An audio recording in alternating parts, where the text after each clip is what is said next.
Seguimos en Ciudad Viva. Es un placer recibir a un sociólogo al que siempre consultamos, no solamente en este caso, sino cuando tenemos que hablar de hechos de violencia relacionados con el deporte que suceden en nuestra sociedad. Es un placer recibir a un, podemos decir que ya sos un amigo de la casa, Leonardo Mendiondo, sociólogo. Bienvenido, gracias por estar. Muchas gracias, Tania. Es un placer compartir con ustedes este ratito. Y bueno, y hablábamos de esto, los periodistas tendemos a preguntarte por violencia en el deporte y decir que el fútbol o el deporte es una postal de la sociedad, y siempre nos marcás que el fútbol, el deporte es la sociedad. Así y que todo lo que sucede ahí está permeado de lo que somos. Y al revés también, porque si tú te fijas, por ejemplo, hay muchas barras bravas, lo que está pasando con la reforma educativa, estemos de acuerdo o no. Lo que ha pasado en el cuarto piso de Presidencia de la República. Es decir, es imposible desandar un camino y separar el fútbol del resto de la sociedad porque es la sociedad. Y allí es cuando comenzamos a cometer errores, porque empezamos a estigmatizar, empezamos a, de alguna manera, a tratar de envolver ese problema y circunscribirlo a una realidad, que es el encuentro deportivo, en un escenario deportivo. Como si la gente,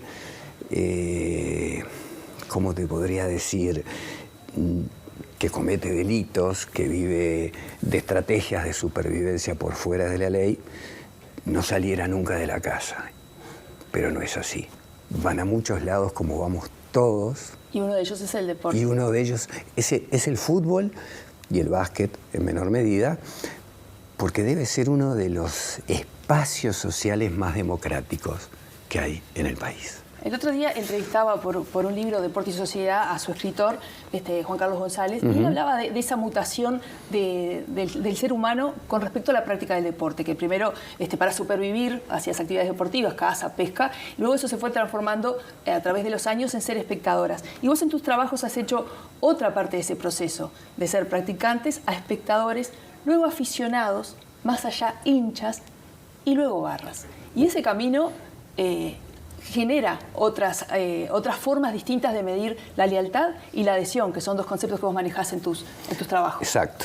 Y esto está muy relacionado, es un proceso que llevó 100 años, ¿verdad? Esa transformación de simple espectador a barra, por ejemplo. Y es muy interesante ver cómo, de alguna manera, se fueron filtrando por los intersticios que deja el fútbol para poder ser lo que son. Y también deviene esa forma de ser y de sentir, no solo del contexto social, sino de la construcción identitaria que genera un club. Hay construcciones identitarias muy fuertes en el sentido de que son esencialistas, es una construcción muy hacia adentro, es típico del Club Atlético Peñarol y típico también de todos aquellos ámbitos donde hay líderes carismáticos, ¿verdad? Pueden ser los presidentes de los clubes. Pueden ser los presidentes de los clubes, como por ejemplo Damiani Padre, ¿no? Que estaba peleado con toda la prensa, ¿verdad? Vos has estudiado en profundidad Peñarol y Nacional, sí, esas hinchadas, sí, y marcás bien la diferencia entre el hincha, la hinchada, sí, que es algo abierto, democrático, sí, como bien vos decís, en lo que uno puede sumarse en cualquier momento, y la barra, que es mucho más estructurada y que el entrar a la barra implica otros caminos. Es más restrictivo, pero también como un fenómeno social tendemos a verlo como que está congelado en el tiempo. Y sin embargo, eso va cambiando, especialmente alrededor del 2005, 2006, diría yo, se produce un quiebre importante, una renovación de liderazgos en la barra, que fue acompañando también el proceso de incremento en la violencia interpersonal de la sociedad uruguaya, que yo podría decir que desde hace unos 40 años no deja de subir. Siempre la tendencia es creciente, más allá de que hay momentos en que suele bajar, pero si tomamos a largo tiempo, esa violencia crece, las prácticas delictivas se van modificando, y esa sensibilidad, esa forma de ser y de sentir de un amplio sector de la sociedad uruguaya, basta mirar los informativos para darnos cuenta de los niveles de violencia interpersonal y letal que hay, se permea en el fútbol como espacio democrático y espacio de encuentro. Por ejemplo, yo mismo voy a la tribuna de Peñarol porque también hay otro lado, ¿no? Lo que se ve desde afuera y lo que vemos desde adentro y cómo podemos vivir el espectáculo desde adentro. Y desde luego, cada cual llevará al extremo lo que le marca su aspecto normativo, su aspecto moral, ¿verdad? No quiere decir que esa tribuna sea todos barras y estén dispuestos a hacer cualquier cosa. Pero hay un lugar dado por las instituciones a esas barras, ¿no? Y dado por el resto de los hinchas, que por ejemplo, tanto en Argentina como en Uruguay, les dejan libre el espacio central de esa tribuna para que sean protagonistas de Así es, hay una apropiación del espacio. Y curiosamente, luego de la caída de ese liderazgo carismático de Damiani que tenía, por ejemplo, en el caso Nacional es completamente distinto, ¿verdad? ¿En qué cosa? Es mucho más democrático, incluso los integrantes de barra participan en la vida del club en el sentido de muchos votan en las elecciones. Hay una relación, como en todas las cosas, hay relaciones sociales que son claramente visibles y otras que no lo son, y son esos los intersticios a través de los cuales se empiezan a generar ese relacionamiento dirigente-hincha, que muchas veces por miedo, ¿no? Y muchas veces por complicidad también, se producen ese tipo de cosas porque hay muchas cosas en juego. Porque ¿qué cosas da esa cercanía de las barras a los dirigentes e incluso a los jugadores? A mí un líder de barra me dijo una vez: nosotros necesitamos de ellos para ser lo que somos y ellos necesitan de nosotros para ser lo que son. ¿Verdad? Se le escapa de las manos también, porque también fue cambiando el mundo de la barra, fue cambiando la intensidad de los episodios violentos, siempre fuera del estadio, ¿verdad? Se produjeron fenómenos de sicariato. Se manda a matar a un hincha porque se mata a otro hincha, porque ahí es donde entra esa dinámica que yo digo de emulación-distinción. La condición humana necesita diferenciarse del resto. Cuando esa distinción pasa por quién es el más violento, ahí estamos en problemas. Y en ese sentido, la barra de Nacional o algunos integrantes, hinchas de Nacional, se peñarolizaron. Porque Nacional tenía, de alguna manera, un comportamiento completamente diferente porque la institución nacional de fútbol es diferente y muchísimo más democrática. Fíjate tú que en el mismo periodo de tiempo Peñarol Nacional casi duplica la cantidad de presidentes que tuvieron y no se registran líderes carismáticos, y en el caso de Peñarol sí, lo que trae aparejado toda una construcción identitaria muy, muy, muy diferente, en oposición al otro, pero en oposición franca, en oposición casi violenta desde el punto de vista simbólico. ¿Y qué es lo que hace más fácil el relacionamiento y el evitar cualquier forma de violencia extrema, ¿no? Porque uno tiende a pensar que si la hinchada es lo más democrático y la barra es lo más estructurado, que tiene relación directa con la dirigencia e incluso con los jugadores, con representantes, ¿por qué ahí, que es donde se los conoce, es donde es más difícil marcar determinados límites? Porque se perdió la centralidad. Cuando Damiani era presidente, fíjate tú, ¿no? Mandaba a Damiani. Damiani era el Papa, Peñarol. En el cuadro había un jugador que mandaba. Y en la tribuna había un solo líder que mandaba. Cuando cae esa estructura de construcción identitaria, porque un líder carismático no lo encuentras en cualquier lado, no surgen, no se hacen, nacen, eso volvió y repercutió en el cuadro. Vemos que Peñarol, lamentablemente, no hay líderes en el equipo. Y hay muchos líderes en la barra porque la barra como que se fragmentó en muchísimas pequeñas barras que reivindican diferentes territorios. Lagomar, Solimar, Peñarol, Colón, qué sé yo. Entonces ya no es aquella estructura que en aquel momento incluso servía para minimizar ciertos episodios de violencia, y ahora como que eso está liberado, ¿no? Y es muy, muy difícil, si tomamos en cuenta la procedencia de esos chicos, el nivel socioeconómico y cultural de esos chicos, la forma de vivir y experimentar la realidad que tienen, es realmente difícil poner orden en todo esto si además le agregamos falta de voluntad quizás de las autoridades, ineptitud en otros casos. El periodismo deportivo hace su papel, comenta, no siempre con exactitudes. Por ejemplo, que cada vez va menos gente a las canchas. O que la familia dejó de ir. O que la familia dejó de ir a las canchas. Bueno, a ver, ahí, según lo que nosotros hemos investigado, la gente que seguía por el periodismo deportivo, los programas comunes y demás, experimenta mayor temor que la que no sigue a ese periodismo deportivo. ¿Verdad?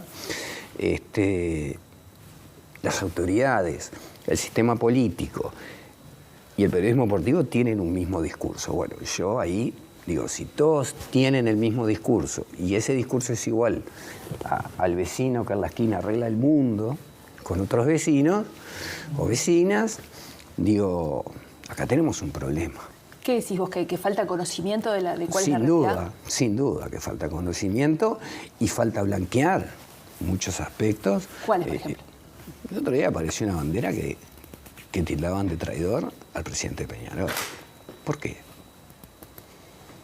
¿En qué los traicionó? ¿Qué promesas incumplidas quizá ocurrieron? Entonces, algunos dicen que esa bandera es porque algunas referentes de Peñarol, dirigentes, incluso Rubio, brindaron los nombres de quienes para que estuvieran en esa lista negra y esa, como es, las cámaras de reconocimiento facial, o sea, todas estas políticas que se han dado para que queden afuera. Y políticas que no han dado resultado porque muchas veces se han tomado a destiempo. ¿Y cuáles habría que tomar ahora? Bueno, eso es muy difícil de responder porque para hacer eso habría que tener un acceso muy, muy grande al planeta fútbol. Fíjate tú que el fiscal Romano está tratando de alguna manera de contener estas cosas. La violencia verbal. Se encuentra con una pared de discoordinación entre el ámbito del fútbol, el ámbito político, el ámbito de inteligencia policial, etcétera, etcétera, que no se intercambian figuritas. Entonces, claro, se requiere un blanqueamiento que va contra muchos intereses económicos de muchos integrantes de una barra. El fiscal Romano ha sido famoso por muchas cosas, por ejemplo, por poner sobre la mesa lo de los cánticos de las barras, la violencia en las redes, la exacerbación o la incitación al odio. ¿Cómo ves vos esa mirada de la justicia sobre estas prácticas y alguna de las ideas que lleva, por ejemplo, eso de que puedan pedir disculpas a los familiares de las personas asesinadas? Yo siempre lo dije que es muy valioso lo que está haciendo el fiscal Romano desde su perspectiva. Ahora, desde la perspectiva más ampliada, es ineficaz. O sea, está buenísimo y ahí, de última, toda una ola de enfrentar a víctima y victimario, ¿no?, para arreglar un poco las cosas. Pero dado el estado de situación en el que tenemos, no hay nada que disuada a la gente que quiere ser y perseverar en su ser y manifestar su sensibilidad en una cancha en esos términos. Quizás no haya forma de evitarlo, pero ¿hay formas de no promoverlo? Esta relación, por ejemplo, que estabas hablando de cada vez más cercana con la dirigencia y que en algunos casos implica puestos de trabajo entre las mismas instituciones, ¿facilita o no estas prácticas? ¿Las ayuda a eliminarlas? ¿Cuál es la etapa del libro del relacionamiento institucional que favorece la no violencia? Nacional parece estar dando resultado, en cierta medida. Tenemos un gran problema con Peñarol en general, que viene de una historia, como te decía, de muy, muy, muy atrás, que de alguna manera la barra está más lejos de la dirigencia que en el caso de Nacional por propia construcción identitaria y por la forma participativa que tiene los integrantes de la barra nacional con sus dirigentes. Yo no creo o no veo posibilidades de solucionar esto en el corto tiempo, porque hay que develar un montón de relaciones sociales invisibles, que, repito, ya sea por miedo, por ejemplo, cuando se quiso establecer de que sean los dirigentes los que digan nosotros ponemos derecho a admisión. A ver, Peñarol es un cuadro muy grande, Nacional es un cuadro muy grande, pero un cuadro pequeño donde todos se conocen, donde quizá tengan 100 hinchas. No podés darle esa responsabilidad al dirigente, porque lo estás exponiendo. Entonces, como te decía hoy, hay muchas medidas, muchas que no continuaron, que se implementaron, se dejaron, en fin. Pero también está la capacidad que tienen las personas, los hinchas y las hinchas, las barras, de ser creativos, de poder ingresar cosas. Entonces vos decís, ¿cómo hacen? Por supuesto que en muchos casos sí lo sé, o creo saberlo, para ingresar esas cosas. Un arma el último fin de semana. Para ingresar un arma, una gallina, una bandera prohibida por ley, ¿no? Los cantos que son inevitables y que hinchas de Peñarol, independientemente a que sean barras o no, de acuerdo al nivel de fanatismo, los disfrutan. Pero si yo fuera encargada de alguna política y te dijera, ¿por dónde empezamos? ¿Qué es lo que podemos hacer para frenar esto? O para que no continúe, por lo menos en esta increyendo de la emulación que vos decís y que se está dando uno contra otro, Peñarol Nacional, pero también dentro de los mismos colectivos por esa proliferación de líderes. ¿Por dónde empezamos? Primero, es muy difícil dar, te repito, un lugar por donde empezamos, pero primero conociendo y comprendiendo perfectamente el tema y desmenuzando las relaciones visibles e invisibles que se dan en el planeta fútbol, porque el fútbol es un planeta de los cuales nosotros vemos la exterioridad, pero no sabemos nada de las relaciones internas que se procesan en el mundo del fútbol, periodismo, jugadores, dirigentes, hinchas, lo ignoramos por completo. Entonces, hacer un diagnóstico desde afuera, como se ha venido haciendo desde siempre, incluso desde la promulgación de la Ley de Organización del Deporte, basado en argumentos de autoridad. Como decía hoy, bueno, gente menos a la cancha, fíjate esto, aquello, nos preocupamos por las muertes, sí es verdad, pero en 120 años de fútbol profesional murieron menos personas que las que mueren en un mes cualquiera en Uruguay, por causas banales. Cuando a eso le metemos la pasión, la rivalidad construida en términos de la omisión del otro, y las características de ciertos hinchas, claro, es perfectamente lógico que ocurran estas cosas y peores. Nos quedan 30 segundos de conversación.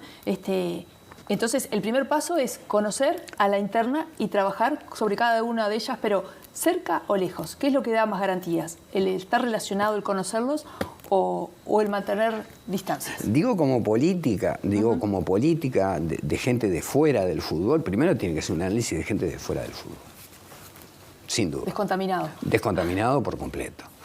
Y a partir de ahí empezar a atribuir responsabilidades. Al fin y al cabo, la Asociación Uruguaya de Fútbol es la responsable de organizar el espectáculo.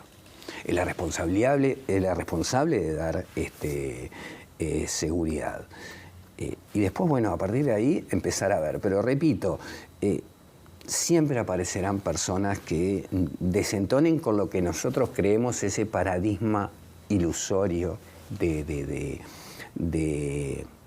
comportamiento social que creemos tener y que no lo tenemos. Leonardo Mendiondo, muchísimas gracias por esta charla. Ha sido un gran placer para mí. Y muchísimas gracias porque también me trajiste el recuerdo de tu padre, de Dari, una de las personas a quien uno recuerda con esta sonrisa. Un Qué constructor. alegría, así es. Nosotros nos vamos a